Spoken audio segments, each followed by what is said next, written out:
Is Zion Williamson ready to be the face of the franchise? We're also going to recap a little bit of the Celtics and Mavericks Game 2 finals. Let's do it. First took away. Yes, with this. Get your money's worth out. Presenting you of Chris Smith of Ke'El Williamson, one of the top realtors in New Orleans, located at 8801 Leak Avenue in New Orleans. For a free marketing evaluation of your property, to book a property tour, or to talk real estate, give him a call at 504-231-2004. Or email him at chrissmithhomes.com. Lito, Ross, and Chaz on a Sunday night. Kind of a wild, not necessarily a wild finish to that game 2 of the final. What are y'all's overall thoughts on the finals so far? Have y'all liked it? To me personally, I think it's been somewhat boring. It's not. It has been, but it's not the team's fault. It's the league's fault. Like the way this was scheduled was just poor. I mean, after having when the fuck's the league start? Like mid-October now. So whatever that is, 6 months, 7 months of like multiple NBA games every single day, and then you just didn't play. Like once it dwindled down to 2 teams, you just like didn't play for a full week, didn't really market it all that well. Like I don't know, it just feels like you sort of lost all momentum. Like it's like, yeah, you have people in Dallas watching and people in Boston watching. But I don't know. It just feels like there's like just no momentum left in the league at this point. Chaz, overall thoughts on the finals so far? I think like ESPN, they've done themselves a huge disservice with all this WNBA coverage. I'm just gonna be honest, doing themselves a huge disservice. That and it's one of those things where the playoffs were so exciting up until this point. So it's like you got great series after great series, and now you're here, and it feels like an extended regular season game. Like that's like the consequences just don't feel like the same. It kind of feels like no matter what happens with Dallas, it kind of feels like only Boston can lose. I feel like if Dallas loses, it's like, hey, y'all wasn't even supposed to be here. So y'all did great. It kind of feels like that. And overall, I'm happy with the way it's going. I'm hoping for 2 more games. Yeah, I'm at that point. Like also, like Luka's barely moving around. Like Chris looks like he re-injured himself tonight. Yeah, they're real bad. Lito, what are your thoughts so far on NBA Finals? He barely moving around, but he got a triple-double. I mean, he a bad man. I don't know what Nishan is talking about in the comments. It's not been as exciting as I thought this series would have been. I mean, obviously, like with Kristaps coming back, it kind of it swayed it in Boston's favor if it ever was in Dallas's. But like I don't know. It feels like something is off. I mean, Doris Burke doing game like it just. Doris is bad. Nobody like the pregame stuff, like it's just all of it. The pregame stuff, like you're getting ready for game 1 and 2, and then all they're talking about is like LeBron and the Lakers and Hurley and JJ. Like there's a lot wrong with the production coming from ESPN. I usually watch these games on mute. Today I accidentally just had the volume on, and I was like, "Oh, Doris Burke's calling the game." She was like, "I'm telling you, something's wrong with Kristaps. Something's wrong with Porzingis." I'm like, "Oh my!" This just seemed like real amateur night. Like this whole presentation just seemed real weird and off. It don't have that. It's like David Stern used to say. My ideal finals appearance is anybody versus the Lakers, because it's gonna have some consequence. It's gonna that quote unquote sex appeal is gonna be there from a casual fan standpoint. But if you're a casual fan and you don't have any real investment into this series, it's kind of like, well, I don't care who wins, honestly. Like it's just one of those things. It's been flat. It's a real flat. Yeah, it has been flat. All right, let's get into it. So, Lito, start with you. It's been a little bit slow in the off season here so A far, little and bit. it's been slow. Okay, it's been pretty slow. With all the trade rumors surrounding Brandon Ingram, and we're thinking that this is it for him. Hopefully, where he'll move on to a different team, and hopefully, things will get better for him. But do you think? I think a lot of a lot of people talk about Brandon Ingram and is Zion Williamson ready to be the face of the franchise, Lito? Is he ready? I mean, I wish there was a clear answer to like. I wish I could clearly say yes. I don't know. Why do you not know though? Like, what questions do you have to where you can't fully just say, yeah, he's ready? Let me ask you this: coming in he can't. This was year 5. Yeah, that just happened. Year 5, was he in game shape coming into year 5? No, he was not. Coming in so year 6 coming up, what would be different? What do you think there would? And I know you can't answer this question either, but like, why should I be encouraged of something different happening if I've seen it for 5 straight years? All I can say is I hope that he is ready to be the face of the team, especially, I mean, they're trading BI. Well, I still ain't 100% sold on that either. I'm not. It's definitely questionable for sure. But we don't have to focus on that. Yeah, that's cool. I don't know. I'm gonna say I don't know. I'm gonna say the over under is I don't know. I'm gonna just say I don't know, bro. I hope so for the Pelicans' sake. Yeah, Ross, thoughts? On the court, yes. Off the court, no.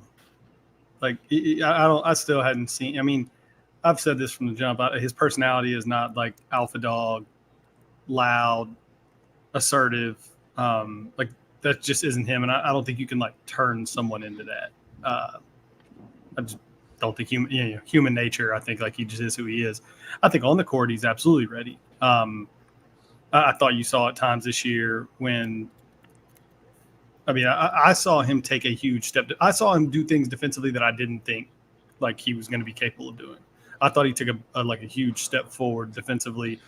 That for me was super important because I always go back to these things. You want to talk about the very best teams outside of maybe Luka. And he doesn't even really win. I mean, he hadn't won anything yet. When you look at the Giannis's of the world and some of these other, Anthony Davis, LeBron, whoever you want to talk about, like your best player's got to be able to play defense. Like we just saw it in this playoff season. Like your best player has got to be at least like a net neutral on defense. But at times, like during important aspects of the game, like he's got to be able to legitimately guard someone. So I thought that was really important. And then I think the other stuff, like he's just so naturally gifted offensively that, yeah, he's more than ready to become the like true focal point with an offense built around him, not like trying to cater between him and other things. Like, so I think on the court, the answer is like unequivocally yes. I think off the court and in a leadership perspective, I'm a Lito on the I don't know about that. Yeah, and I think I don't think on the court I'm not too worried about. But Chaz always makes a really good point about Zion. Like he's always made available after games. He's always talking to the media. Like he always win, lose, draw, whatever it may be. Zion always shows up in the media, which I think is a very important thing as a leadership role. But Chaz, to Lito's point, he didn't really come into game ready shape last off season coming into this year. Do you think off the court he can also become a leader or a face of a franchise for this team?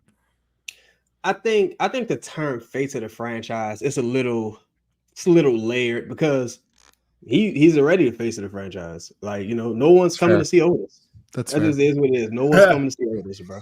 It just is what it is. Like he's already the face of the franchise. And again, a guy who's so talented, he's gotten by with doing what we may consider, we're on the outside looking in, but things we may consider to be the bare minimum for a person of that talent. I think you've seen some humility throughout the course of these past years. Like every return from injury, you kind of see a bit more humility. I think when you talk about the leadership role in some of the off the court things, I do think that the organization does play a role in some of that, because there's been so much confusion up until this point where it's just like, could you give us some example, like elaborate a little bit on that, like what you mean by yeah, that? like even from the inception, this is Drew Holiday's team, or even Griffin going as far as to say, I regret not putting that onus on him from the beginning. Like maybe we should have done that. Then you got the I don't know if he likes Stan Van Gundy or not. I don't know what happened with that, but Stan Van Gundy being gone, I'm not sure how he feels about Willie Green, but I'm a little confident how everybody else feels about Willie Green. So I don't know if also like him being introduced first and not last. It's like these little things. Yeah, because I always say you got to meet people where they're at. You got to know who you're dealing with. Like, you can want a person to not be sensitive or want a person to not behave a certain way, but if you know that's how they are, you're either going to adjust, you're either going to see if their pros outweigh their cons and you're going to adjust to them, or you're going to just keep, doing something that doesn't work. And thus far, I think you see that not putting the onus on him doesn't work. Zion seems to only really respond to negativity. Like, he's a person who's like a negative uplift person. Like, dude could show up one day looking husky, and I watched like the Rockets game. It might have been the first in-season tournament game. I think that might have been either after he had his baby or after he was sick, or one of the two.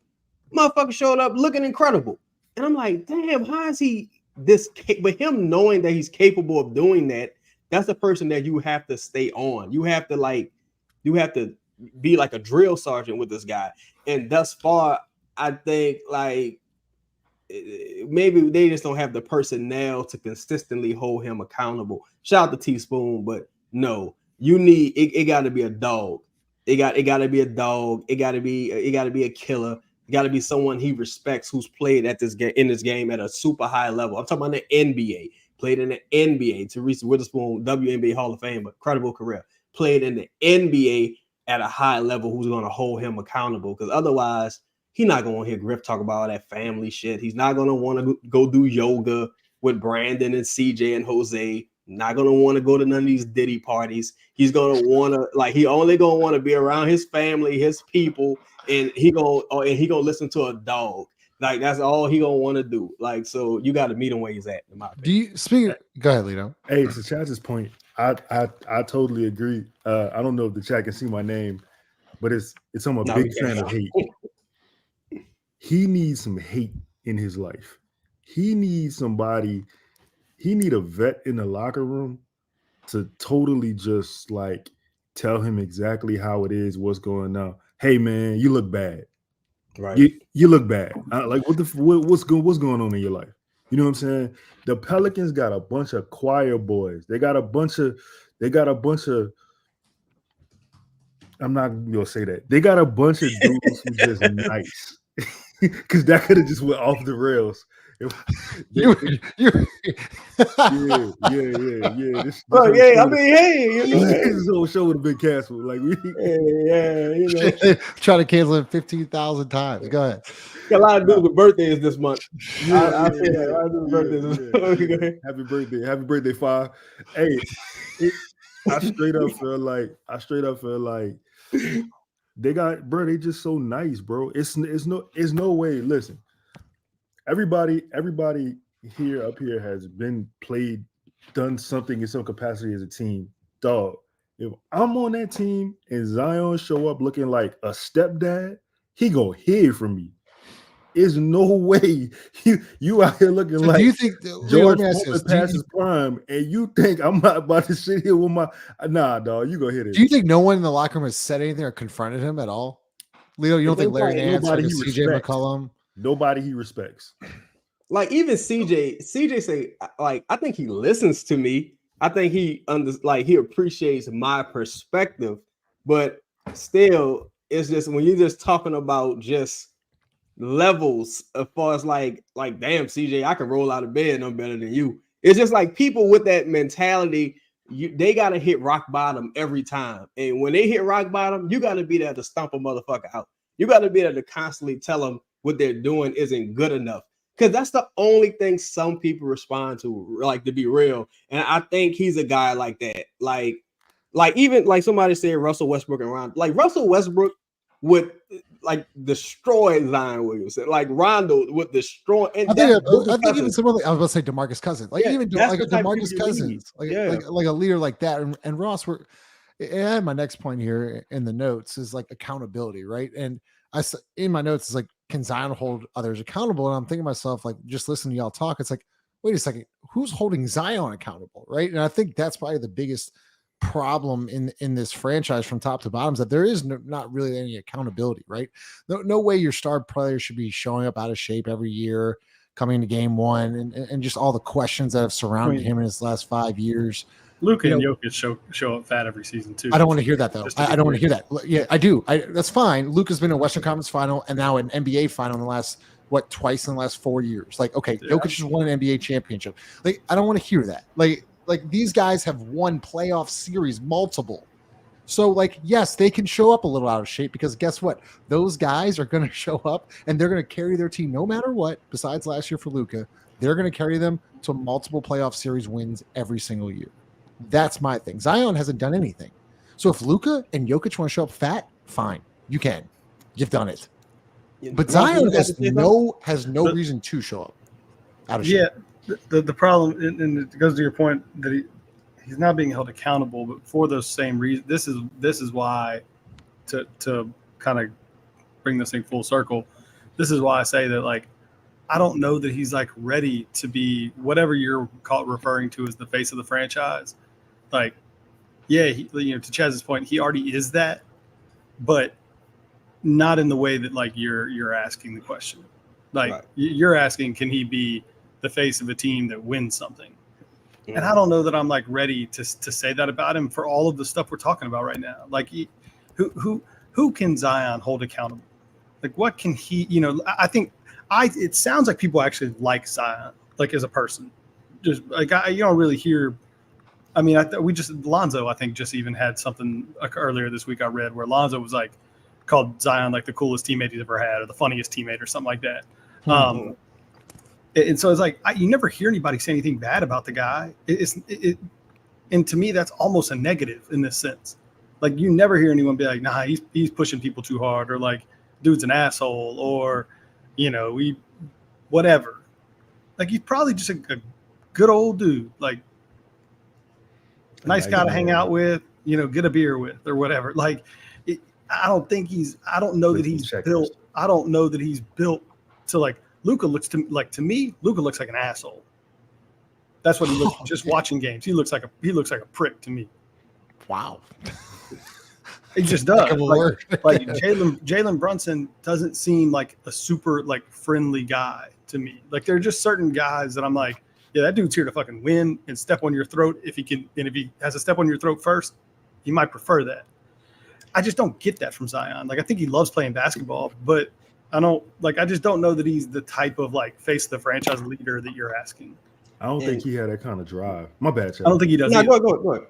I just don't think he has that kind of drive. Like, whatever you see that motivates Luka or even Jokic, right? People question Jokic's love for the game, and you know what I'm saying? And yeah, it don't matter. Year after year, this motherfucker either in the finals or the Western Conference Finals. 5 years? 3 MVPs the last 5 years? Yeah, like, it's just certain players you could just tell, like, their determination, their drive is different. But listen, the last thing I'm gonna say on this, I tweeted this the other day, man. I don't know if anybody's going outside, but in 2024, right now, it's too hot on Earth to be fat. It's too hot. That do something about it. So this is an interesting question or comment from Denzel. Like, to your point, Chad, like, give me a Jimmy Butler, a Draymond, a Rondo, a Boogie, a Westbrook.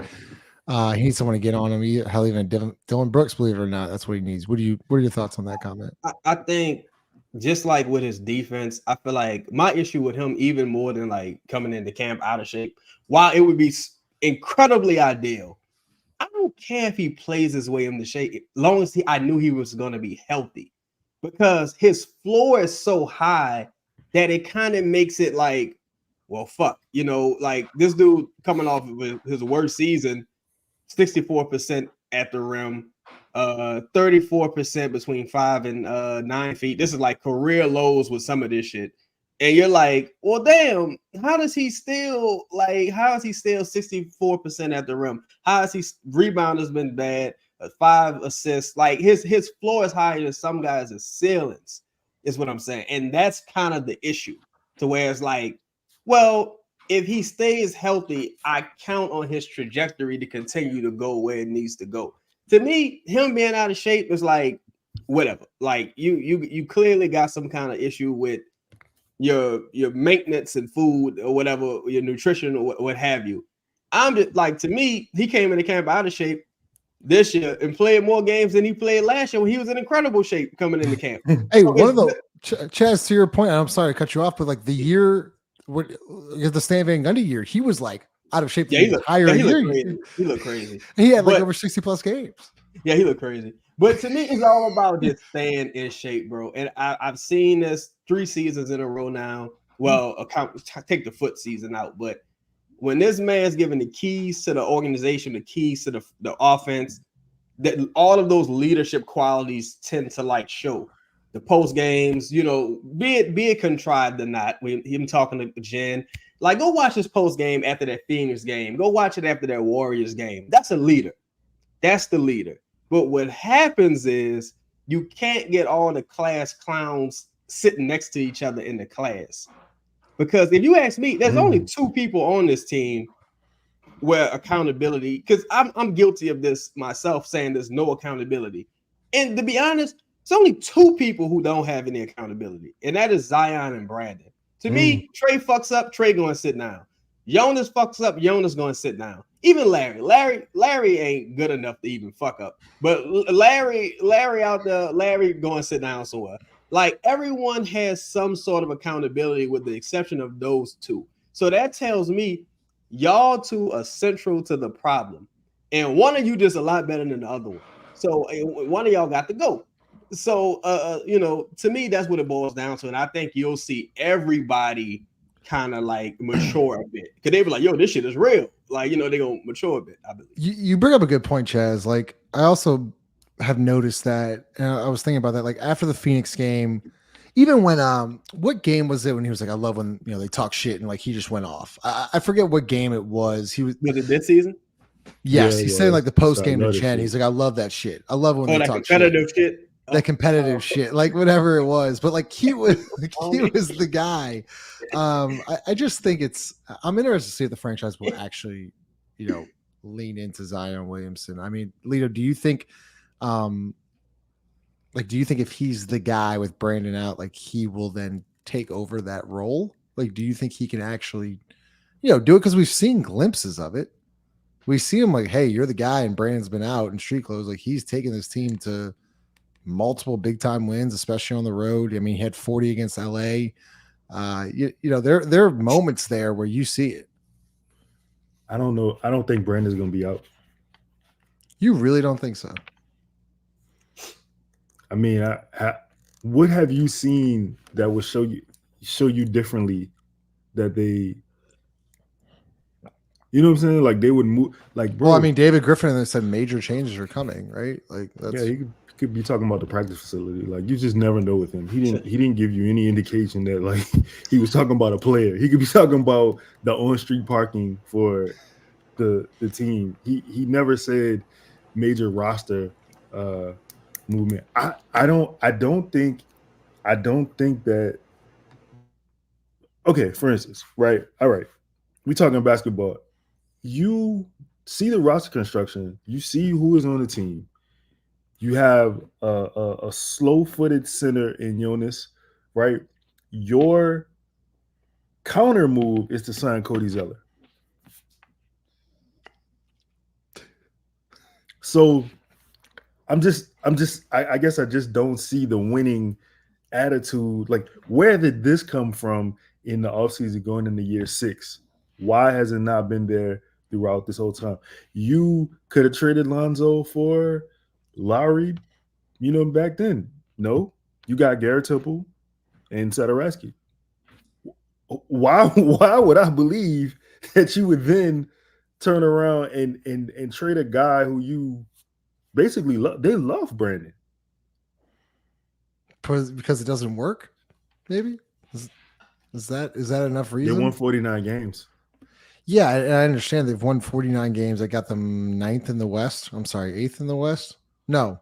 Yeah, 8th in the West. And they got 0 playoff wins. So, once again, the 49 wins don't mean shit. I think like what you kind of saw this season, I think I don't really think it has to be a situation to where, like, let's just say Brandon was on like a 3-year contract. To me, it's not a situation to where like you removing him necessarily changes things, because I think it's one of those things where it's like you don't got a choice but to go sit down somewhere. Like you just not it, right? And I think when you go back to trade deadline, when you kind of saw like the shift happen, go back to that Wizards game, go back to the Jazz game, go back to some of those games where there was like, if there was any doubt or any like inner turmoil or competition happening, it was eliminated like around like that period. So I feel like really you're talking about for BI, this is like either you adjust or you're gonna be in some serious shit soon, because look at these finals.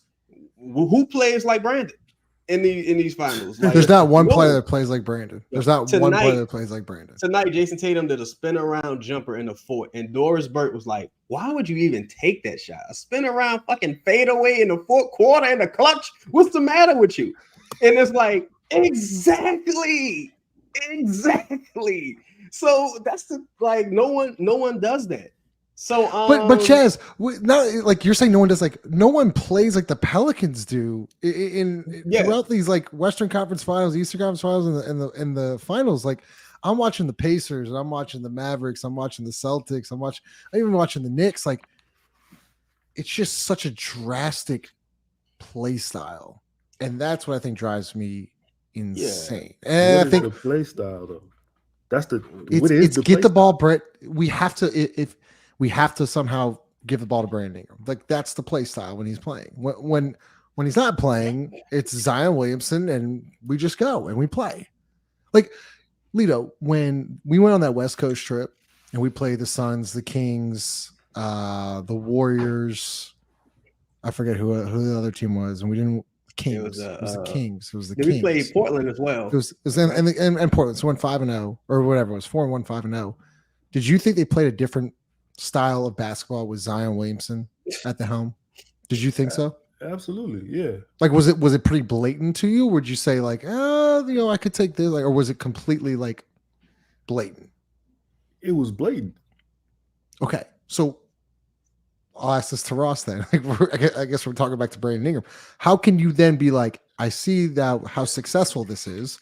I've seen how successful it was to last year when they won that crazy December run, and be like, yeah, let's run it back with Brandon Ingram. Like, it's not even a question. It's just like, there's no way. There's just no way. Because Lito doesn't believe in that they're going to trade Brandon. I'm like, I don't understand how you can watch a certain play style. And I think you're thinking about it too logical. You're thinking about it like very much from a basketball perspective, and not from a like all of the other things perspective. Like, and I think what Lito's trying to tell you is the same thing we've said for a while. It's like, what has David Griffin done in his career that has led you to believe that, one, he will make a trade like this, or two, he is even capable of constructing it? And I don't like, and a third would be that he even really and truly wants to. Because you don't think he wants to? I certainly question it. I think he's look, at the end of the day, I think David Griffin's the second highest paid GM in the league. I think He's not the GM. He's the president of basketball operations. Whatever. I think whatever his role is, I think he's the second highest paid in that role. Only we have a fact check on that. Only behind like RC Buford, I think. Somebody can go fact check it. I think he's making close to $6 million. Yeah, I'm telling you, I think he's definitely in the top 5, and I think he's second behind Buford. But we subject it to check. With that, to make the move you're talking about making, we keep making this joke: 49 wins. Everybody says it, whatever. And he alluded to it in his press conference after the season ended. I don't know that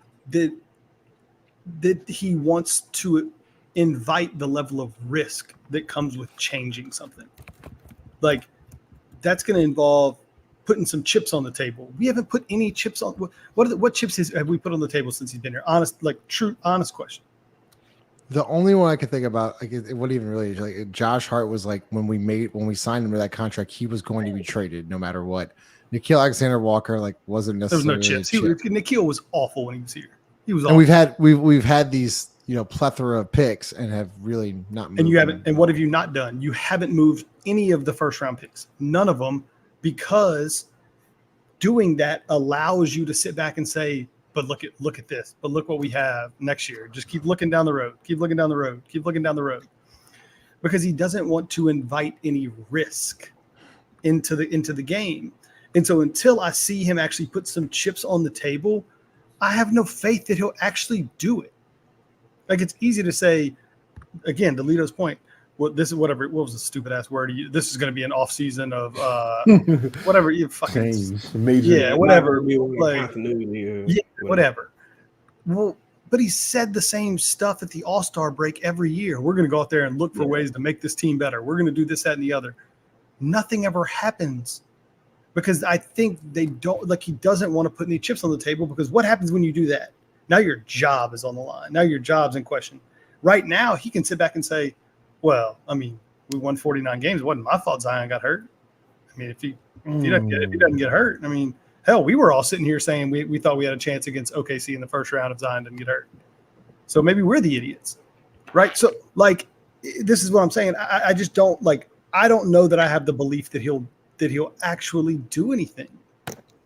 Because why would you initiate risk when you're one of the higher paid executives in the NBA? I'm trying to just keep it cool too. I think it's a couple of things, right? I think first they would struggle mightily to address any needs if they don't move Brandon and a Larry, or because last season it was just like Larry or Brandon because you still had Jonas. Now it's like, no, you gotta move like at least 2 of these dudes because you got several holes in this roster to fill, right? I think currently they have maybe 9 players under contract, and you don't even have a starting center. You got roughly you got roughly like $12 million to fill that starting center role. Still got point guard issues. He's up for a team option. You just probably gonna lose Najee. It's a lot of things that play to why I think you have to move him or Larry, like him and Larry, or some combination. But also, I don't think nobody really want him. Like, to be real, like, bro, like, I watch a lot of other team shows. Cleveland is almost insulted when they like, you're like, oh my God, Brandon, well, then they start, or they always like lead with some type of they always preface it with like, yeah, look, I know he's not the perfect fit, but like, it's always some shit like that. Like, every team, even the Pistons, is like, oh God, he's not really a good fit with Cade, and he's not really, the guy barely plays, and he's gonna want a max contract. It's all of these negatives surrounding him. So again, it's like we spoke to before, you would have to accept, like, I'm giving this guy away at this point. I just need to get him off the roster so I got other avenues to improve. And I don't even think like a Ingram for Garland, no picks involved swap is even like necessarily a fair trade, considering even if you think Garland's contract is bad, you got to pay Brandon about $8 to $12 million more than him per season.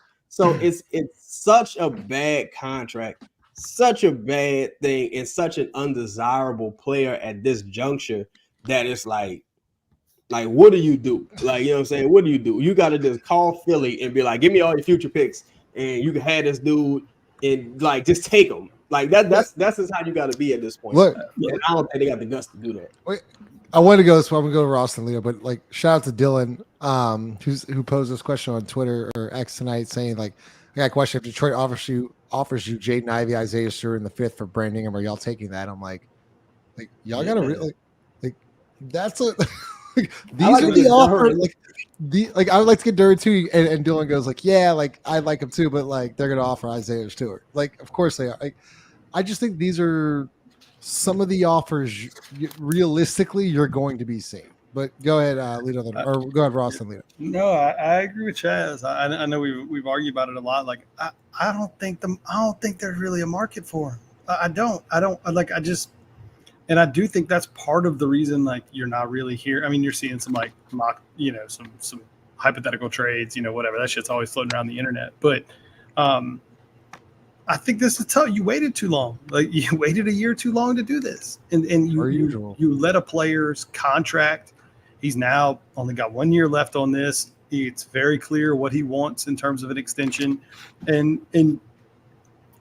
he looks so fucking bad. Like, I mean, people's last memory of this guy is him just being damn near unplayable in this playoff series. Like, it's a bad situation and for a player that just isn't very, isn't plug and play. I think that's part of the reason, like,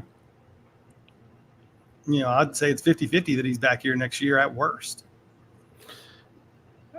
So to Ross's point, yes, he is the second highest paid. They call him a GM, but he's the second, I guess, highest paid office personnel in the NBA. $6.5 billion a year behind R.C. Buford, who makes $10 million. You asked us about Zion's accountability and how I guess where would he hold himself accountable if and look, this is Zion's fault. The reason we in this situation with Brandon, all right, bro, peace out. The reason why we in the situation with Brandon is Zion's fault. Like, if Zion would have been him who he was presented to be from day one, like, we wouldn't even be in this situation. The Pelicans wouldn't be in this situation. But how can he hold himself accountable? Is Griff holding himself accountable? Like, who's holding Griff accountable? When you give away these second round picks, when you trade and retrade to fix a trade, when you give away first round picks and deals to trade players, who is holding you accountable in those instances? And it's a trickle down effect. Chaz talked about it's two guys on the team who aren't being held accountable. Who go hold them accountable? Because is Griff holding Willie accountable? I mean, obviously, I know it's a joke, but he won 49 games, right? He got a contract extension that we weren't privy to. Nobody knew about it. No one's confirmed it yet. I know Christian is like there's not been. Go ahead. I don't even want to keep going down that rabbit hole. So I don't even want to do it. It's insane. It's insane. So where's accountability when you haven't even told the paying fans, the people who purchase tickets, who the coach is gonna be, or that, hey, we're gonna move forward. Willie Green is our coach. Like, they had not that they would have an input in it either way, but like, you took their autonomy away. You basically just took their money, didn't tell them anything. Like, now they forced to pay into it, right? The other side of this is, if the Pelicans are serious, like for real, like trade BI, whatever, don't bring me no goddamn DeJounte Murray. Be serious if you serious. Bring me in the league. I want Trey. If you bring Garland, get Jared Allen too. Get Trey and a Conwell. You know what I'm saying? Like, push the chips in if you for real. Gail Benson and ownership is who should be holding David Griffin accountable, but we've already done that. Y'all got anything else to add on this, or we'll go to the next segment? Y'all want Ross, Chaz, you got anything? I'm still laughing about our like. I was listening to some Cleveland guys today, and I was watching like some footage on Garland and Jared Allen, and I'm like, damn, That deal ain't fucking happening. I think I ain't gonna lie. Yeah, him and Trey That's might the be worst part. I ain't gonna lie. I think if you call for Jared Allen, they might be like, Brandon and what? Like, cause I ain't gonna lie, bro. Like, I think Murray might be the ceiling because that next contract is just gonna be so fucking scary to so many teams. Like, and you saw how hard it was for Philly to get off of Tobias Harris's contract. And I heard people say, nah, his game is gonna age well. It's like his game is already expired. Like, fuck you mean it's gonna age it's well? Aged already. Yeah, it's already aged out. No one plays like that now. So what the fuck? Like, hey, Zilla, and this is the sad part. This is what a lot of Pelicans fans need to realize. Like and of course they are, but every team's gonna ask for Herb Jones. Every single team is going to ask for Herb and Jones. You trade him. Brandon Ingram and what? Right, Chaz? You trade him. Yeah. That's your answer. I'm doing you a favor taking Brandon Ingram at this point. Right, exactly. Hey, Justin. Yeah. See, so we did a video. Me and Chris did a video. Goga Batase, right? And like people, that was crazy. People, I couldn't believe y'all did that. So, bro, no, because look, I needed people to understand this. People need to understand this. That's the type of player you're about to sign if you're signing a center. Like, I don't know who you think you're gonna get. That is the caliber of player you need to be looking at. I don't want you to come into the season disappointed thinking you about to find a quality center. You know what I'm saying? A quality starting center with what we have to offer. Yeah, you're looking at Greg Steamsma and who's the French dude? Alexis Ajinka. Yeah, you're looking at Boban and Plumlee. Ass. Like, yeah, that's the caliber of five you're looking at unless you move on from Brandon. Like, that's where you at. It's important to remember, though, like we joke about the Willie Green extension, but it was reported that he wasn't the only one that got extensions. Trajan got one, and so did Griffin. So like like the fact that this is all just unreported is fucking hilarious. Perfect segue. Make sure you smash that like button. Over 150 people in the room. Make sure you smash that like button. Presented by Company Burger, located 4600 for Red Street. We do go live every Sunday night. Reason why we're live at 9:30 is obviously because of the NBA Finals. If the NBA Finals are not playing, we're usually live at 7 p.m. Make sure you hit that bell notification to get the notification we're live. Also, Chaz has some really good shows out. Lito's got some good shows out. Ross, yeah, you just living the dream over there, huh? You want to see me? You got to show up to prime time. Sunday night. You got to prime time. Okay. All right, let's get right into the NBA draft. So, Lito and I have been doing some. What I miss? Did I miss something?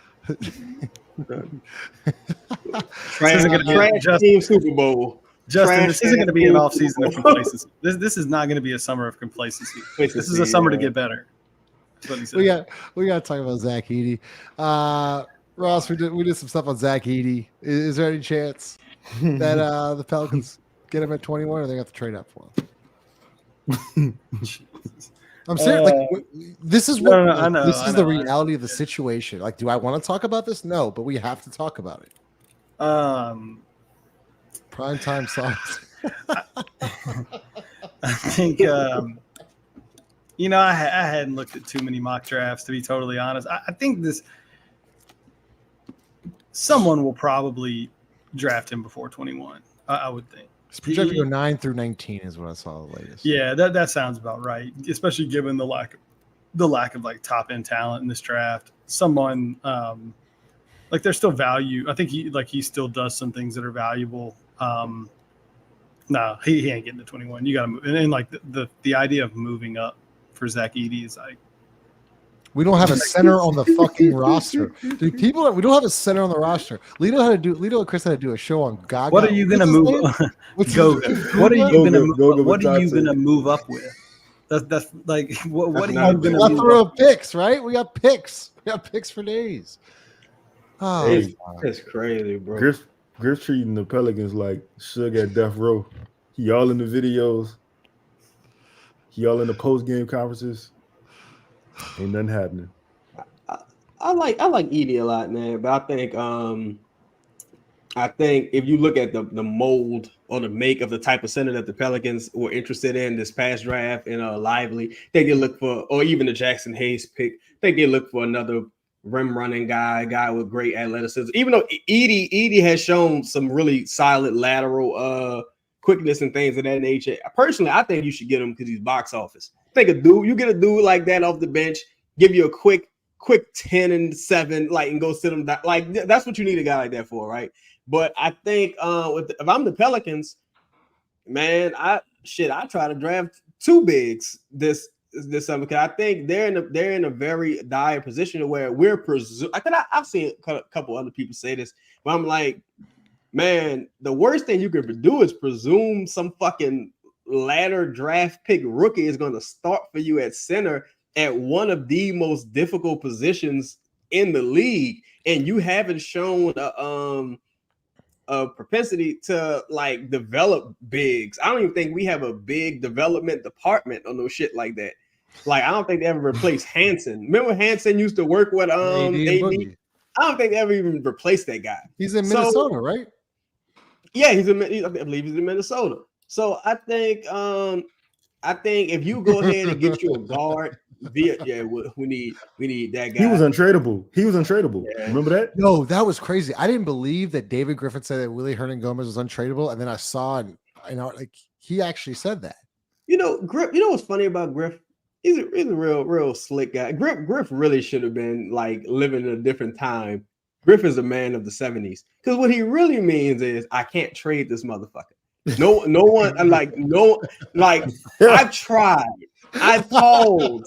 Like, and that's the thing that even with Brandon, because I'm like, we can say it now, but we're privy to some conversations that they didn't had behind the scenes, where it's like some people just like, I'm good.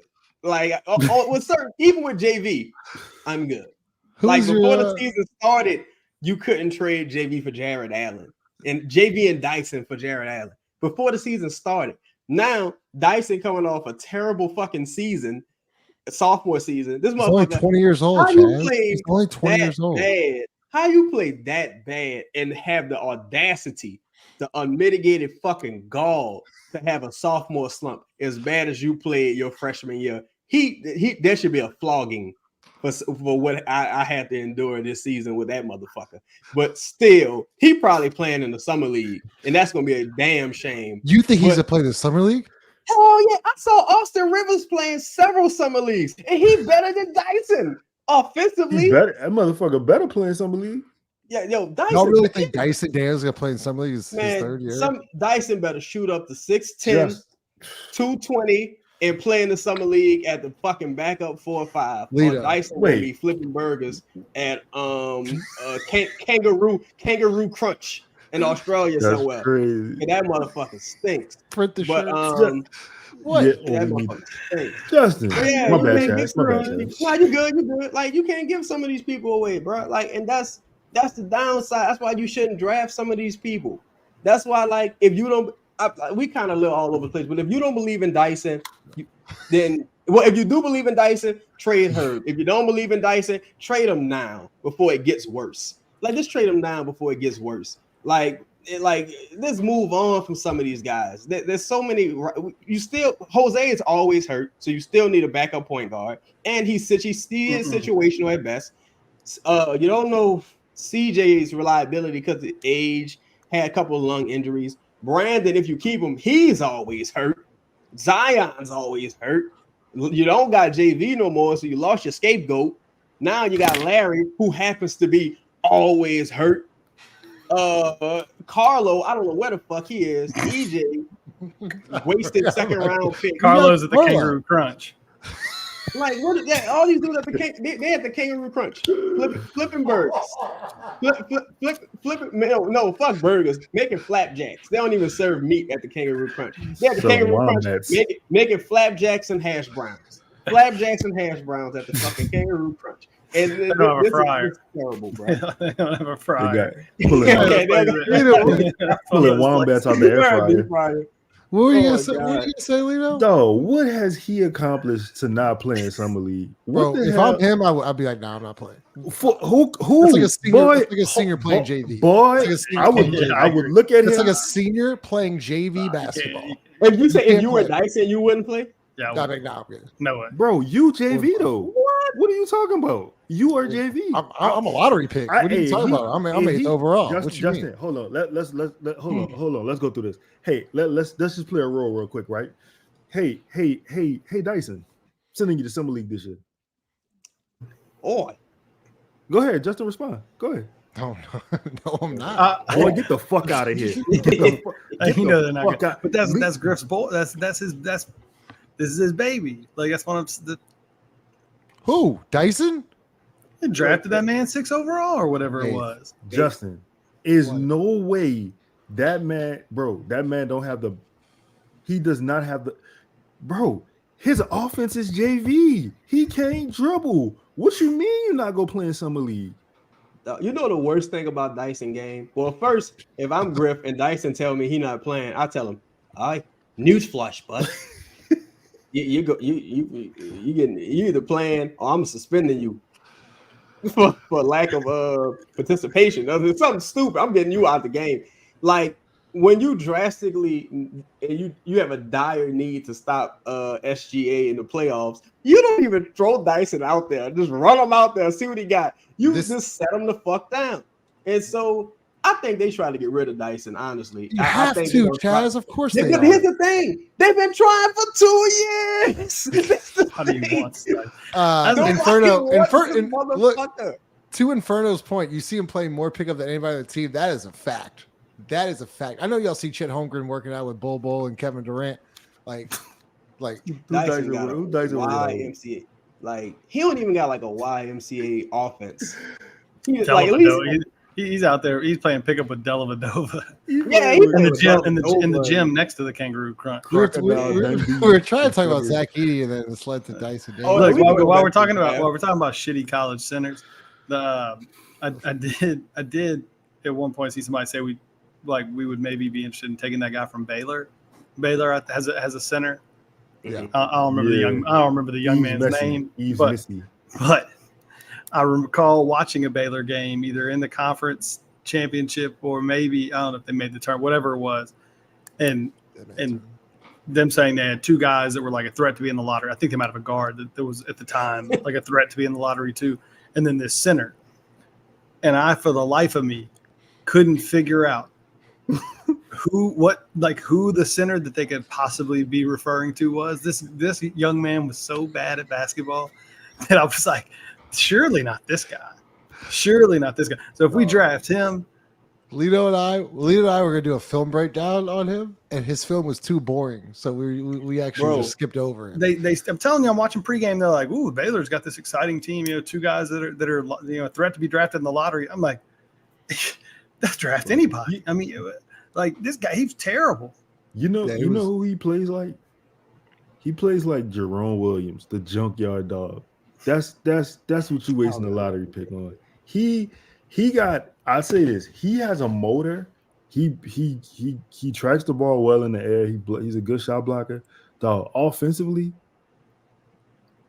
he don't know how to tie his shoes, and he can't. He has no ability. And the problem with the Pelicans is, if we were what's up, bro? If we were a developmental team, like you could put somebody out there, you could work with him maybe like around year 4 or some shit like that. He'd be an efficient basketball player. The thing is, dog, like you got nobody to do that. And thirdly, you got no guard to give him the ball. Who the fuck he gonna run the pick and roll with? Larry Nance? Old Thon Maker looking motherfucker. Like can't shoot, can't pass, can't dribble. Like he just looked like no skills. Like he didn't have no basketball skills. Sound like you're talking about Dyson. That's crazy. Dyson Daniels. I remember this might have been when I first joined the network, bro. Because it was right before the draft. And I had to go, I was like, let me go scout some of Dyson Daniels' film. I'm seeing his name a lot. I swear to God, I watched like a 2-hour like film session. For the first 20 minutes, I was like, please let me just be watching the wrong player. This motherfucker is garbage. And this is just my opinion. I'm not a professional scout for any opposing teams who'll be interested in trading for Dyson Daniels. So take this with a grain of salt. This motherfucker was unbelievably bad, bro. Like, I remember saying to myself, oh my God, if he's even as good as Lonzo offensively, then it would be like a miracle. I was like, I remember you told me wow. couldn't jump. I was like, I don't believe you. No, I watched this man, and they was like, he's a point guard. Like the scout, even like the scout people, like he's a point guard, but he dribbles too high, so his pockets gets picked a lot. And he don't really got a good this. He's not really that. But I was like, well, what's he got? Like, why? Just put him at center. Yeah. Let him be the starting center. Do y'all want to, Leo? Do you want to talk Kel'El Ware, or are we just pointless? He looked good. We did a film. That was a good pause, yeah. But you know what I don't appreciate though, Lito, is that he said the comment, so he should then be held accountable. Is that not how this works? You gotta pause it. But every time when I do that, the fucking video plays. Well, no one likes a stool pigeon, Justin. No one likes a hey, he got more than me. Like, no one likes a guy like that. Like, Justin over here like my kids. Like, no, it's just fucking Lito. It's more a shot at Lito than anybody. Bro, why you got more macaroni on their plate than I got on mine? Yeah, fuck you. Like David Kel'El Ware, Lito. Go ahead. That hamburger was bigger than mine. Yeah, man. That's being mean. We did a film breakdown of Kel'El Ware's game. Yeah, he nice. He's a basketball prospect. He is a guy who has more guard skills than Dyson Daniels, and he's 7 foot.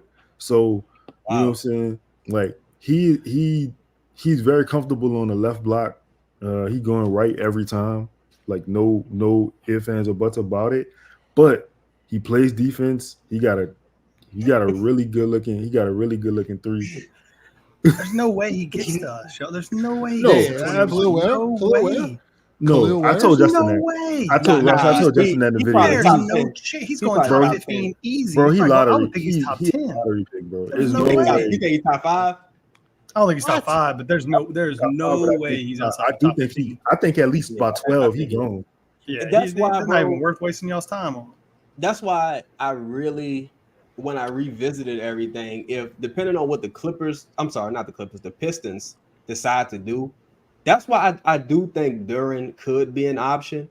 And speaking of a center with more guard skills than Dyson, I've seen Duren get his 21st rebound, dribble the ball up the court, like the dude. Only issue is, and I hate this comparison because every time a motherfucker been compared to this person, it never pans out. They call him like baby Dwight Howard. I'm like, oh God, in 2024. That's crazy. That's the worst kind. That's crazy. I don't know. Yeah, that's crazy. I need you to expound upon that. But he's nice. Well, I looked at it. I mean, he's projected 17th right now to LA. I mean, I don't think I'm that far off. And what mock draft? I feel like I saw one a couple that he had him in the top 10. Now it's going back a few weeks. I hadn't looked at an updated one. But. I mean, I don't know. You'll go to LA and be a fucking. Hey, would you? Okay, let me ask you that. Let me ask you this. Let me ask the panel this. Would y'all then trade up for Kel'El Ware? I don't. Who got 17th? The Lakers do. Ooh, they gonna stick it for your paper. I don't know. I would try. I'd make the call, but the Pelicans only got 1 second round. All these protected first. This is not, to me, with so many people looking to trade back. I don't think in the lottery, this is not the draft that you waste an additional first trying to move up. And you would have to know for sure this is my center of the future for years. Like, and again, man, is he an upperclassman? No. Ooh, sophomore. Yeah, sophomore, because he transferred from Lito. Where he transferred from? Damn, I do not. See, that scares me. Baylor? I think he went to Baylor. I think. That scares me a bit because he had some shit with him too, Chaz. Like they're saying like he doesn't have like a motor and call him lazy. Yeah, call him lazy. I feel like Oregon. Him being a young guy and a guy who's like he's a bit more more refined than a Jackson Hayes. But I feel like the Pelicans need an upperclassman. I feel like the Pelicans need an upperclassman, refined center. And because we just know they can't develop guys. Like if you tell me Willie Green's out the building and you giving me another motherfucker who, got a bit of a and ironically, Willie Green comes from a development background. But if you tell me someone who's, can help develop bigs, I feel more confident in it. But I don't think this is a draft to move up in. And I like Ware a lot, but I don't think it's a draft to move up in. We're going to end up drafting that dude from Duke. Trash. Filipowski? Yeah. Oh, God. They can end up with either way, I think y'all are going to agree with this. Either way, whatever, if we draft a center in this draft, he can't be the starting center day one for the Pelicans. Nah, he shouldn't be. No way. You starting Larry? No. Fuck. Larry's not on the team. To me, I think if you get to move Brandon, you have to move Larry too. So let me ask y'all this. Because let's say if Cleveland calls you and they say, look, it's either you take our deal of Jared Allen and LeVert. Let's say Jared Allen and LeVert, and you have Brandon. Give us Brandon and we good. Do you believe in the addition by subtraction that much? Personally, I'm doing that deal at this point. I'm doing the one that Dylan just offered us with like Stewart. Like once again, I'd rather Dern, but I know you're talking Cleveland. Like I would do the Detroit one. Like I get pick number 5. I get Ivy, who, is up and down. Like he's still really young. Like he can possibly be something. Like I love teams that just give up on young talent because they've had 2 bad years in the league and like they're done. Yeah. Right. Well, I guess that's a perfect example for Dyson Daniels, right? But I'm just saying, I think like Jaden Ivey.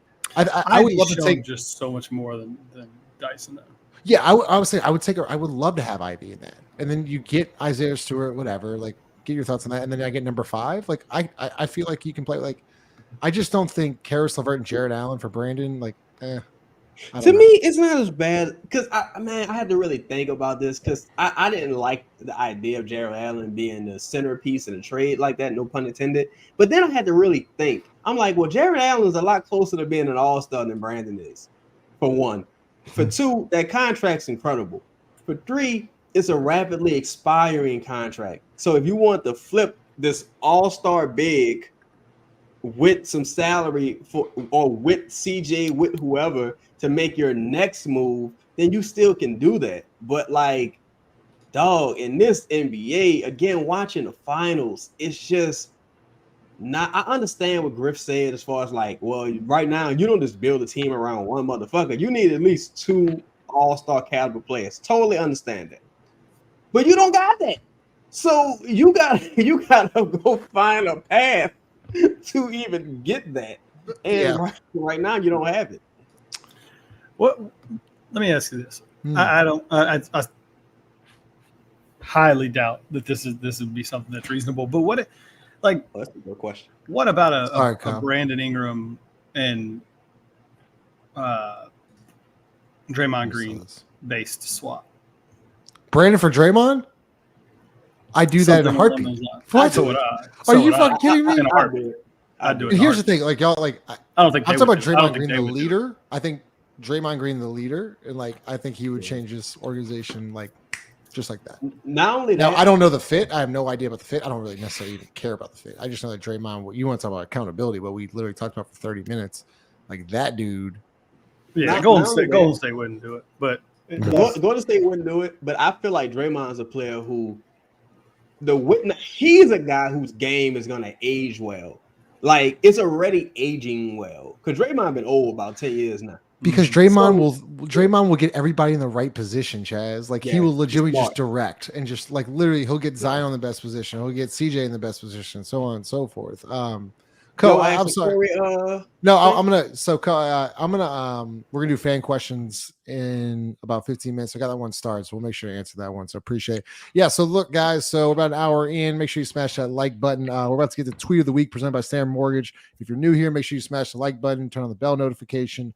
Also, we get to fan questions at the end of the show. So I'll star some questions. If you got questions for the panel, I will star them and we'll answer in about 15 minutes. So I didn't think I was going to get this big of a reaction, but Tweet of the Week presented to you by Standard Mortgage. Standard Mortgage, your local lender for life. To get in touch with a home loan expert today, give them a call at 504-569-3902. I said these things were egregious looking. The yellow, the pea yellow with the pinstripes and the teal lettering. Do y'all like those jerseys? Am I off on that? I got crushed. I've seen a lot worse than those in my Pelicans. These are horrific. Those are bad. Those are bad. They're bad, but Those were bad. Dude, people think like these are like some people say like these are the best jerseys this franchise has ever had. The best. Wow. Yes. I think the worst jerseys we had was them purple sleeve jerseys. Shit was ugly. Hey, in the comments, let us know y'all's in the comments, let us know our worst jersey history. Lito, you like those jerseys? I'm not about to argue with anybody who likes that jersey, Justin. Like if that's your experience with something you like, that's just like you visually just are like you are legally blind. So I'm not about to sit up here and no, that shit is trash. Damn, Young prospect, shout out. Damn. Pinstripe. I do like the. I thought those were some of our best jerseys. The white with the teal pinstripes. Yeah. Back in the Chris Paul days, those were good ones. I remember they debuted them. My daughter could have made that jersey. Jeez, man. Yeah, those are You terrible. can't read or write. I remember they had Julian Wright as like a player model for that jersey, that pinstripe white jersey. I was like, oh shit! But see, what I liked about that, it was new ownership. They were bringing a new flair. They were putting their own spin on things. Right after that, they became the Pelicans. Jersey sucked, but still, it was something new. And you see, like once the old man died, it's like we lost all that forward thinking, that just trying to do something new. Like, no, it's funny. Julian Wright was trash, but he was better than Dyson, and that's how bad Dyson is, dog. Julian Wright was garbage. Which one is this one? The two-tone Mardi Gras jersey. Those were. Oh yeah, that shit was. Chad's talking about the sleeve ones. I remember the sleeve ones. That two-tone shit was ugly. The blue with like this big of lettering on like New Orleans, like the Eric Gordon days, were really bad. Those were tough. Oh man, yeah, that shit sucked. People shit on the Crescent City Reds this year. I actually liked them. I ain't like them. They're way better than these. I like the Reds from last year. The Reds from last. I like the City jersey from last year. I think some of our best jerseys, the white Nola. I like our skeleton. I like our skeleton. Yeah, I like the white Nola. I like the white Nola. I like the pinstripe, the teal, the white Holmes with the teal pinstripe. You need to bring back that Bucks jersey. The BUC. Well, that shit we wore it like a couple times. Right? I was at that game. We won that game. I met Jacoby Jones. Jacoby Jones. In there. Shout out Jacoby. Kobe watched the show. Jones, you watched the show? Yeah, Jacoby. Does he? Yeah, that's my dog. Shout out Jacoby. Man. Oh, it was actually after his 109-yard return to the Super Bowl. All right, let's do fan questions. Let's see what we got. Chaz from J Cook 1337. Would Detroit even want Ingram with Trajan now there? Something I thought about. I feel like if you're an organization like that, and again, you have money to spend, but you're not still not a premier free agent market. If there's a chance to acquire talent, even if you can flip that, because all you gotta do is trade for the motherfucker. You still can trade them again if it's not working out. If there's a chance to acquire talent in a situation like that, I think you tend to always do it, and then see where it goes from there. So I think there could be something still there, possibly. Okay. Ross, is LaMelo Ball available for trade? I don't know. No, probably not. And if he was, we can't get him.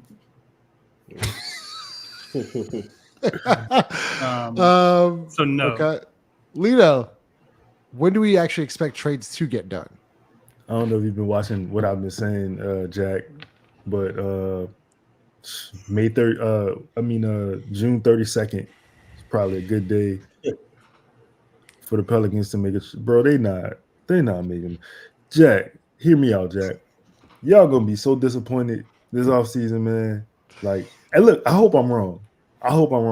But I had to make a video about Goga Bitadze. So Shout out what I'm Goga. saying? Shout out Goga, man. Do with that what you will. I thought that Lito was making like a joke. Sometimes like white people be like, "Hey, that's a fact, Jack." Or like, sometimes white people will just put Jack at the end of something even if it doesn't belong there. I thought Lito was doing that until I saw dude's name's actually fact. Chaz, would you rather Dyson or Ben Simmons? Yo, that's so disrespectful to Ben Simmons. Damn, that's Ben crazy. Simmons injured is better than Dyson. People forget, Ben was a top player at one time. Like, I take Ben Simmons today over Dyson Daniels. Like, without question. Yeah. Like, Ben was a bad motherfucker in his day. Amy Admore can fix him. All right, Kelly, here we go. Probably, yeah. I'll go with Ross first. I asked this question a million times. I'll never answer it. Okay. I mean, we'll go through. Yeah, Go. I got like if you want to go see the analytics, I got thousands of comments to go through, but whatever. You didn't have to lead it in with that. Nets, Wizards, Raptors, Hornets, Pistons, and Blazers. Which trading partner do you like the most? We'll let the whole panel answer. Ross, go first. What's a long ass question? The Wizards ain't got nothing I want. No. I would say the Nets. I haven't gone through just specific scenarios with all these teams yet, but if there's an opportunity to get Bridges or Claxton in some kind of sign and trade, I think of this group, that's probably what I would be most interested in. The Blazers do. I think the Blazers aren't a bad option either, but I would say the Nets for me. Lito. Man, so look, let me do process of elimination. Ross said Wizards no, and he got that shit like immediately out the way. And then immediately I start thinking about Denny Avia. And I'm like, you did a show on Denny. I'm assuming right. And I'm assuming this trade is for BI. So I don't know if I would trade Denny for that, you know what I'm saying? Specifically, I would like to get more value, but I was looking at Denny and maybe Corey Kisper.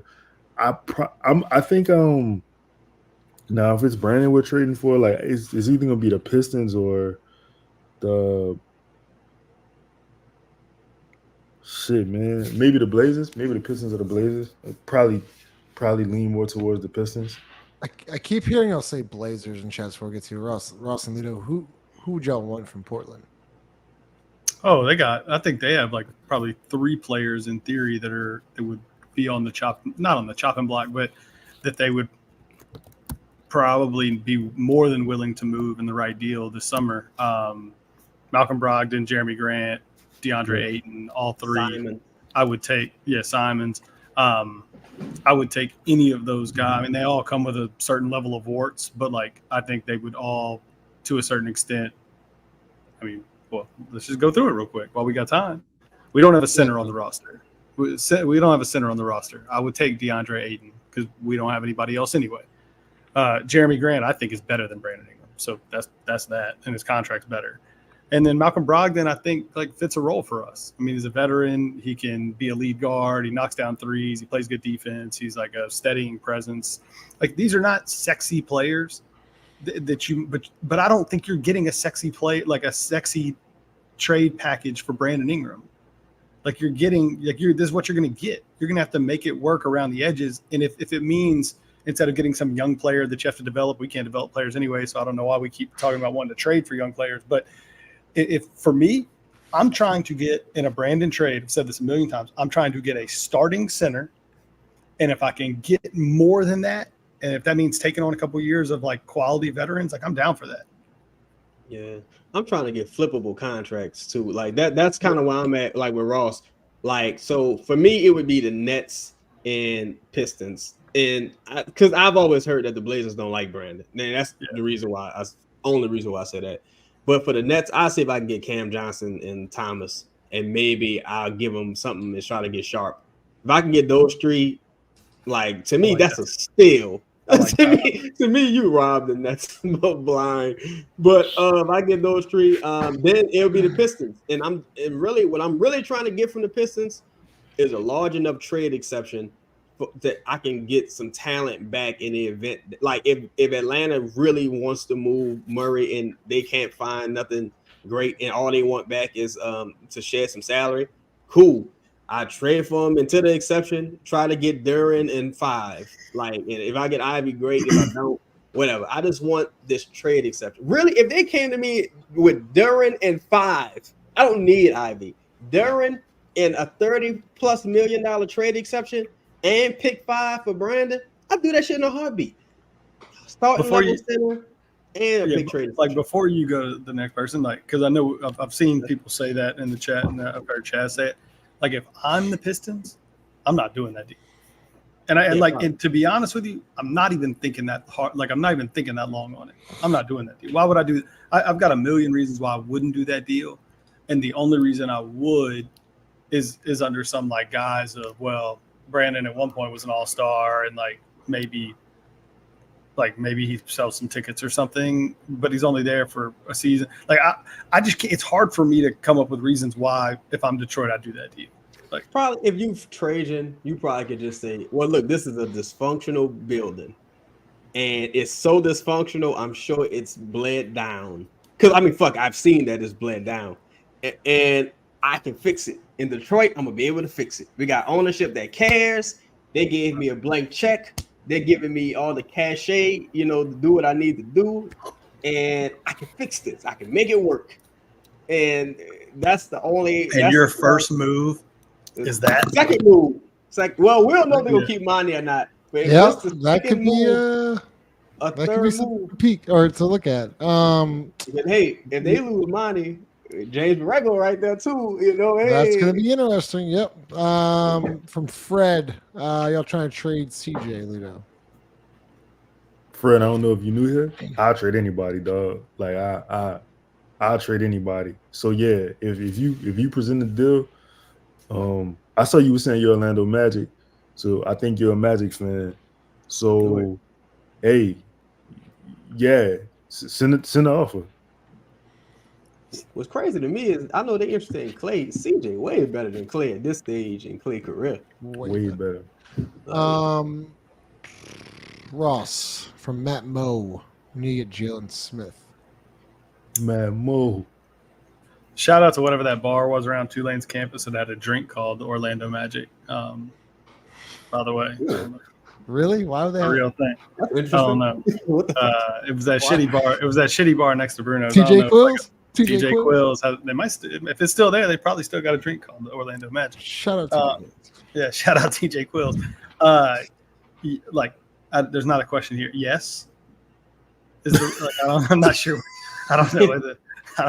I mean, we don't have a center. Like, I don't think that dude's all that great. I think he's from what I've seen when he was in Phoenix and in Indy, I don't think he's a bad player at all. I don't know that I would trust him to be like a starting level center, but yeah, I would certainly take him. I think he's a quality, like a high quality backup. Did you see Lito's reaction? Boy, Fred, you trying to do that trade? Fred, holla at us. Fred, send the trade in, Fred. Fred, send the trade in. Let's see, a couple more. Yo, Justin. Okay. Yeah. There was a trade. Somebody said something about trading Herb. Can you get to that one? I don't have it started, but you seem to want to talk about it, so go ahead. What's the Herb one? Man. He's our best asset. Nah, it was. I'm getting crushed tonight, man. I'm getting crushed for the comments. I'm getting crushed for y'all just bullying, right? Propel's bullying. Oh, is that it? Yeah. So Jay Cook, what's happening, brother? How you doing? So I think it'd be Stan and Zion leaving if Herb was traded. Herb is the key to the Pels defense. He gets Zion and everybody else to buy in. So check this out. It's two parts to this. This is very important. It's two parts to this, right? We've been talking trades all night. If you actually are trying to get some talent back and you got a second-round draft pick on your team, right, who has made first team all defense honors, right? And teams are looking at him as a guy who they want on their team. A guy who, at this point in his career, I'm not saying I'm trying to trade her, but I'm just speaking real into the situation, who probably might never shoot 41% from three again. Like, this is they are coveting a guy who scored 10 points a game. Again, it's not a diss to her. I'm just giving you the reality of, if you can trade him for actual value, that's what you have to do. Secondly, Jay Cook, if we being honest, man, it's a good chance Zion don't even see that third contract. So what's the point? Yeah, you got 4 years left anyway. It probably 3, to be honest. So yeah, what's the difference? Chaz, I would only include Herb in a trade for a bona fide superstar. Bona fide. See, that's the thing too, bro. With like, man. Yo, Mark, come on, man. And that's why, like, you know, and I don't want to make it like I don't fuck with Herb, because I think Herb's awesome for what he's asked to do here. But again, watch the playoffs. There's no Herb Joneses out there. Like, watch the finals. There's no Herb Joneses. You would have to tell me Herb Jones can blossom into a Derek White-like player. And that's a tall ask. And I do think Herb has a lot more offensive talent that he's been able to showcase here, or that he's been put into position to showcase here. But it's like, it ain't got to be no bona fide start to me. Like, I think, like, to me, I don't think Michael is a bona fide start. And I'll trade him for Herb right now. I trade Herb for him today.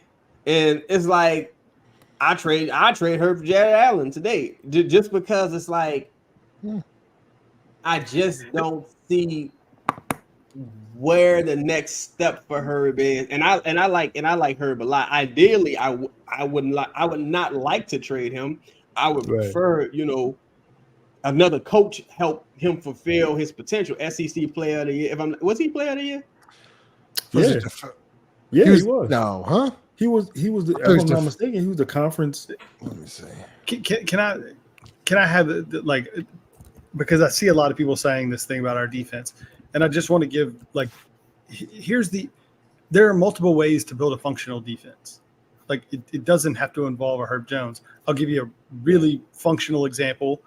Dallas had a terrible defense before the All-Star break. I think one of the worst in the NBA. They were just trying to outscore you. At the break, Dallas traded for Daniel Gafford. After the All-Star break, they had the best defense in the NBA. Luka still sucks defensively. Kyrie still is not a good defender. Like, there's a million ways to build a functional defense. There is not a million ways to build an elite offense. Right. There isn't. And like, people are forgetting that. It's like, well, our defense is going to do this, that, and well, no, not necessarily. We don't even know we don't have a center on the roster today. There isn't one. You can prop up a shitty fucking defense with somebody on the back line that can deter shots, that can help in pick and roll, that's really savvy, can move his feet. Like, it doesn't just have. Is Herb a great defender? Absolutely. Is he the only path to having a good defense? Hell no. Hell no.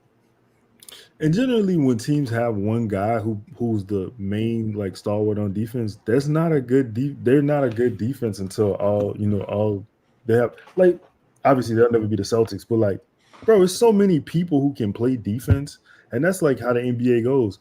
And Justin, I don't mean to hijack the segment, but look, 504, I agree with you.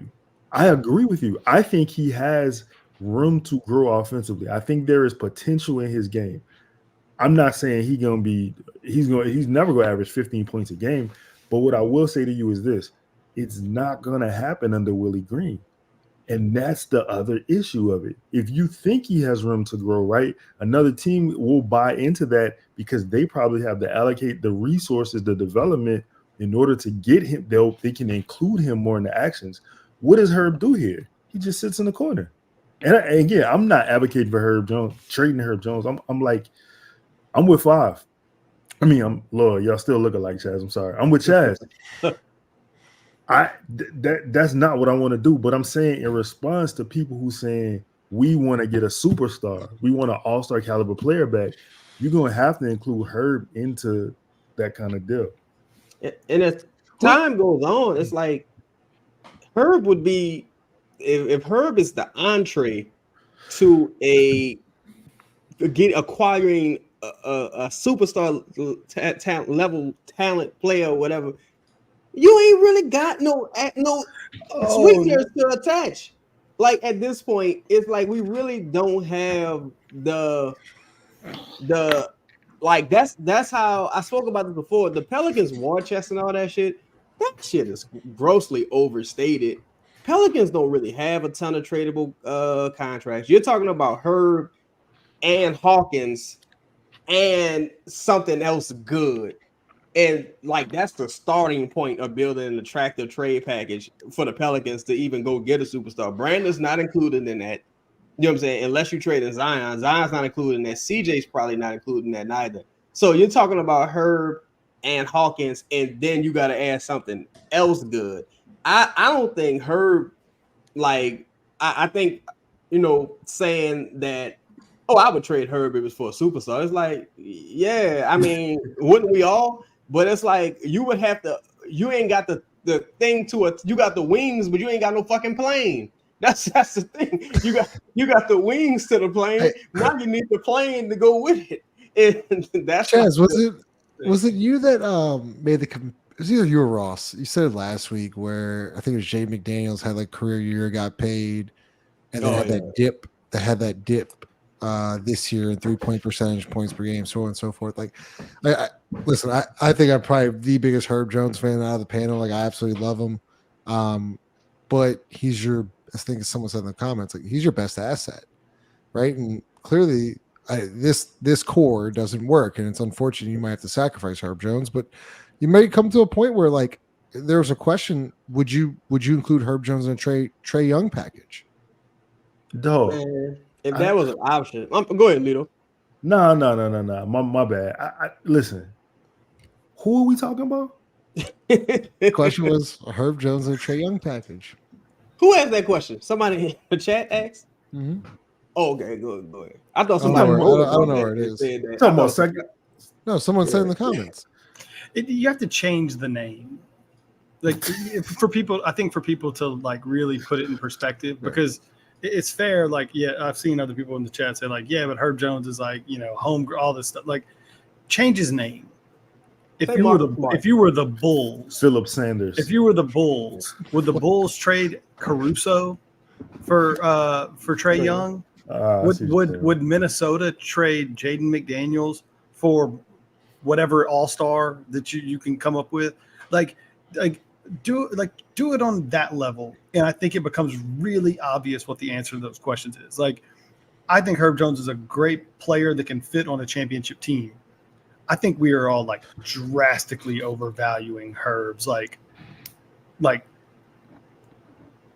basketball, how great he can be in terms of like a role that matters toward us getting better. Like, I don't know how much more Herb has in the tank offensively. I'm not like, I don't totally agree with you. I know we talked about this last time. Like, whoever said Herb Jones is a better offensive player than Draymond ever was, I couldn't disagree. I couldn't disagree more. I think he's just a really good player and a really good role player. And like, you trade really good role players for all-stars all the time when you're in where the Pelicans are. We are not a championship contender. We're trying to become one. I've said this last week. Championship teams that are ready to compete for championships trade for the Herb Joneses of the world.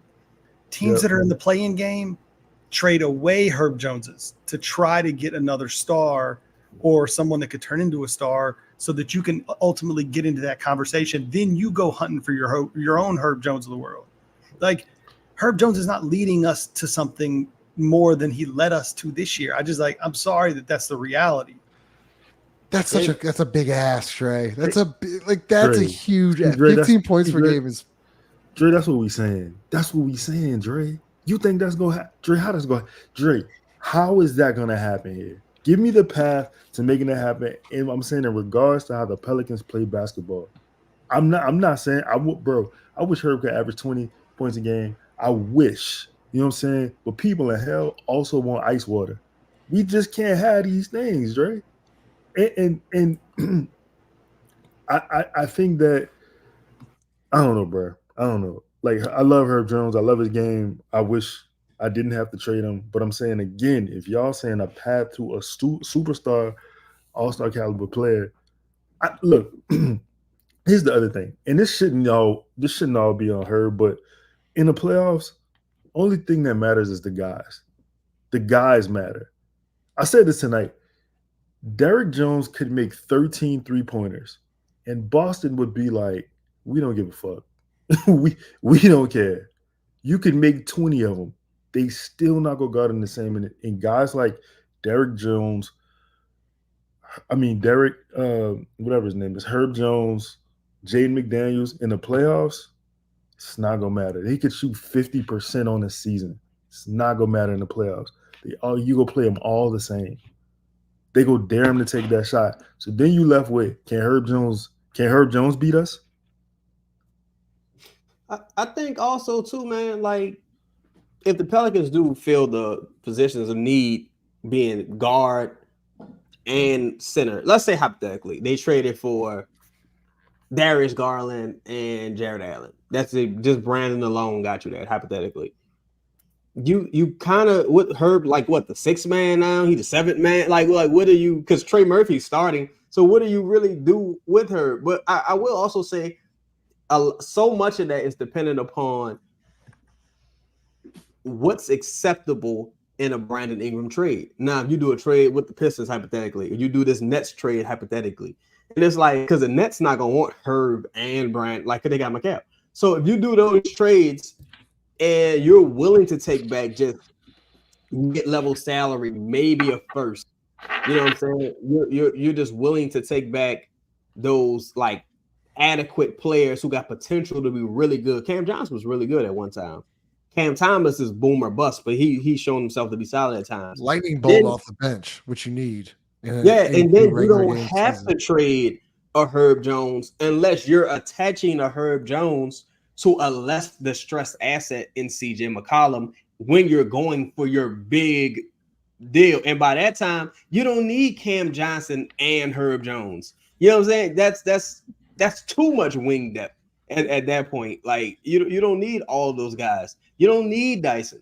You don't need, you're getting to the point where you already have too many wings to develop all at one time. Yeah, Najee, Herb, Dyson, Trey, Brandon, Zion pretty much played like he's a big wing essentially. Like you got 7 fucking wings. So you got to get some other players around here, man. I got to take this one. So Draymond career high 3-point percentage 39.5. Herbert doesn't feel like Draymond to everyone because there's no Steph or Clay here to let him grow in his role. No Curry either. Warriors didn't trade Draymond. I don't really think 3-point percentage really play. Like I think Draymond overall offensively is just better than Herb Jones. Like it's not even necessarily close. Like I think Draymond does a lot more offensively. Yes, he does have Steph and Clay, but he still does. Like I think he's the engine of that offense. They play through him a ton because he makes the right decisions. He knows how to screen. He knows when to keep. He knows when to attack. He knows when to get to Curry. He does a lot of things for that team. Seen Draymond score 32 and 28 in the closeout game. That's elite passer, elite screener, all-time elite IQ. Like this is just I'm not doing this tonight. Go to the next question. Like this is crazy. You're talking about a first ballot Hall of Famer. Like I'm not doing this. Just go to the next question. Next question. There's a comment. People are crazy. The team isn't that far away from contending for next question. I just don't see how you can say that. Like how can anyone have that opinion? How? Like we can't be watching the same team. Like we just can't be. We can't be fully healthy. He to be fair, he says the team. He could be talking about another team. Yeah. We discussed a lot of teams tonight. Like he could be talking about another team. The players have said differently, that's the Larry Nance said we're not even close. Like literally in his post game, Gilly goes, "We're not even close." That's what Larry Nance. And Larry Nance is. I'm gonna say this. Respect to Larry Nance. He's a very charitable man, and he's a godsend to this community. Larry Nance is delusional Like, and even he realizes that, oh, nah, we ain't close at all. What the fuck? Larry Nance is a little, this is not going to be a summer of complacency. Yeah, he's a little optimistic. What's the goal? And even he said, What's the goal? Play in. 49 wins. Play in. I don't care about that. You were still worse than over half of the teams. Just who else you got? G Griff. Well, if we play the Eastern Conference, we'd be number 3. Well, we don't. Yeah, we don't. Chaz Ross. What do you guys think of a Rockets Pelicans Ingram trade would look like? Assuming they can't that's my favorite trade. I ain't gonna lie. That is my favorite trade. I don't think it's slightly possible. You go first. Go. No, I was gonna just punt it to you because I think you think this is more reasonable than I do. I don't think there's any scenario where the Rockets would or should have any interest in Brandon Ingram and giving up any of their picks or young players to acquire him. So I'm out on this. But the only reason I feel like it's possible is because they seem so determined to get a wing. Like, they know, like, Fred VanVleet, because he ain't the same Fred, and Dylan is kind of cool, but second half of the season, he turned into that Dylan everyone hates, right? Yep. And I know that they're kind of like, well, fuck. And they got so many young players. You got Amen, you got Cam, Sagoon, Jabari, Cam, Tyree. You got so many young players. And so I'm like, hey, why don't you just give me Jabari and a trade interception and just take Brandon? He's yours. I don't need nothing else. Just take this motherfucker. Take this. You can have him. And I think that's going to be the thing that the Pelicans can offer certain teams if they're thinking big picture. It's like, I don't want any salary back. Like, I just take him. You can have him. Just give me a young guy. I think, man, I watched Jabari Smith's and Jabari's long-term futures at the 5, in my opinion. Yep. And you got Sagoon, and you got to pay Sagoon. You got to pay Jalen. You got to figure out how to make this team a contender. I think, man, I watched a lot of film on Jabari at the 5. That dude, like defensively at the 5, Jabari, he's an ideal. He's an ideal 5. If you really want like a stretch 5 who can defend the rim and all that, Jabari's that guy. He's probably been miscast at the 4. What I trade, think about what you just said. Think about what you just said about Jabari, and you watched film and you saw that. Yeah, and I think Jabari's like just scratched the surface of what he's going to be, especially as he plays more 5. So why on earth do we think that Houston would? So what? And they got Steven Adams now too. So what? Like that's my point. Is so what? But if you're looking at a deal like that and you know how good your player is and can be, you don't then just dump him for a year of Brandon Ingram. We talked about this already. If I'm moving Jabari Smith and other players that have already proven they can be good NBA players and have a high ceiling, I'm shooting higher than Brandon Ingram. I'm shooting for something big. I'm fishing in deeper waters. Would you take Jalen Green? Because I'd do that deal too. I would take Jalen Green. What? What? Would we take? But I would take. You gotta understand. This goes back to the joke from a few. But I'll take anything for Brandon. Yeah, and it's kind of at that point where it's like, yo, just down that nut.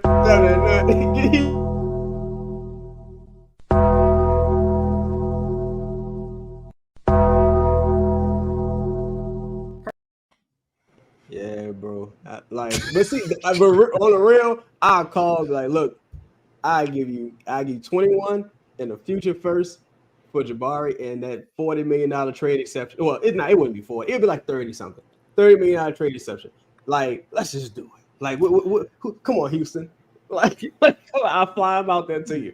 Can I ask one? I want to ask a question, Justin. I want you to answer it because I've seen it a few times in the chat, and I think it sort of dovetails off the Herb conversation we just had. A lot of teams are going to say, "Cool, like I'm down. Like we will take Brandon," but I need something else. And a lot of those teams, something else is going to be Jordan Hawkins. So in these deals we're talking about, if Jordan Hawkins is the adder, maybe not her, are you like, then what? Yeah, I mean, yeah. I mean, What's on the table though, Ross? It's going to be a lesser. Like it would just be to get a deal, to get what's a the deal done. Give me a deal.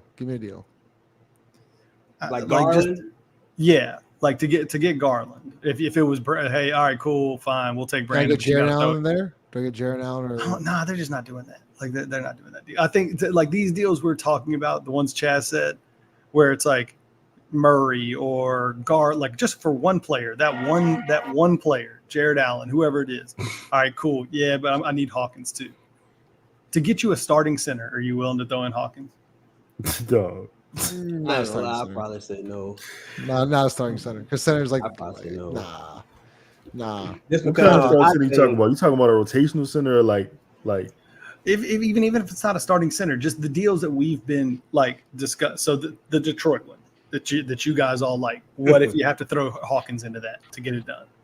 I probably do that then. Wait. probably do that. What's the proposal with Detroit Ivy, Duran, and 5. for Hawkins and? I mean, I'm definitely throwing Hawkins into that deal. Hawkins getting going Duran. for that deal. Let's just say it's whatever old fucking Stewart. Oh, Not beef stew. nah. Because I think that's going to be the conversation you're going to have to have. Lito, it's his nickname. I think that's the conversation you're going to have is like in an Ivy, Stewart, and the 5th overall pick, of which you can then go maybe take Klingon, who would be your long-term center. That's going to be the conversation that you're going to have. They're going to say, yeah, we'll take Brandon, but like, I don't really want Brandon. And we ain't re-signed him. I need something else. So you're starting Klingon day one? If I drafted Klingon with the 5th overall pick, I'm starting him day one. I think that dude's good. But. Hold on one second, Chaz. Hey yo. Justin. No, we need a question. No, we need like last week. You were one last. Let's get away with the warning last week. You came back and you called that man an edible meal again. You did. That's what you did, and I just could not let that slide this time. Can I talk? Can I say something? Go ahead. Because that's his nickname. That's his nickname. Justin, again. I'm saying his nickname. Again, Giannis is called the Greek Freak. Do you call him that name? No, I do not. See, all right. I didn't know Jordan Hawkins was 22. So, yeah, Hawkins. I feel like I can get. See, I feel like I can get Hawkins. I tweeted this, bro, and I just think about this. I look at it like this: I'm paying Matt Ryan a minimum salary to give me exactly what Jordan Hawkins gives me. Is Jordan Hawkins better than Matt Ryan?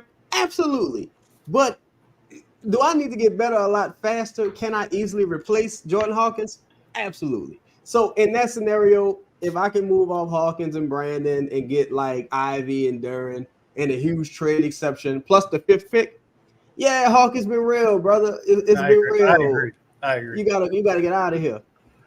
I agree. Wait, yeah, I mean, Justin's like, oh, fuck.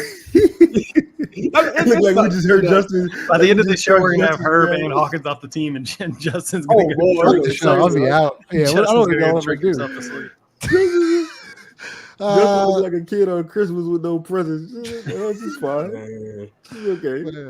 This is a tough one for you. See, that's the good thing about the Detroit thing, though, because what's his name? Trajan is responsible for drafting that Dyson guy and Hawkins, and he maybe he sees the big picture, and Brandon is just salary to him. He's supposed to be the smart one, so maybe he sees the big picture. So I'm hoping that deal's still alive, bro. I ain't gonna lie. Okay. I'm hoping all right, so make sure you smash the like button. About an hour 45 in. Let's go 5 seconds. Wait, hold up.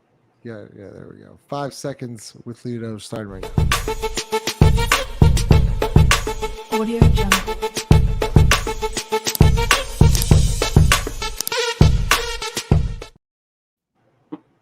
What we talking about tonight? I have no idea. But I'll tell you this. We talking about trades, dog. I'll trade anything. If I got a pack of Skittles and you got a Snicker, I'll trade that. If I got some sneakers that you like and you got some that I want, I'll trade that. we talking about no disrespect to her, but like we talking about what we trade him for a multi-time all-star or whoever. You could put anybody's name in there. It don't have to be trade. We could be talking about Paul George, and people would be like, "No, are you serious? I'm not trading him for that. He's not good enough." People also told me they wouldn't trade Jose Alvarado for. I forgot who I brought. It was a trade on Twitter. Like, dog, y'all gotta stop. We gotta take the trade machines away. Defund feelings in basketball. We gotta just stop thinking with your heart. Do not think logically. Like, use your brain. Use your brain. Lay off the crack. Stop it. That's all I have. Smash a like button. We'll see y'all later.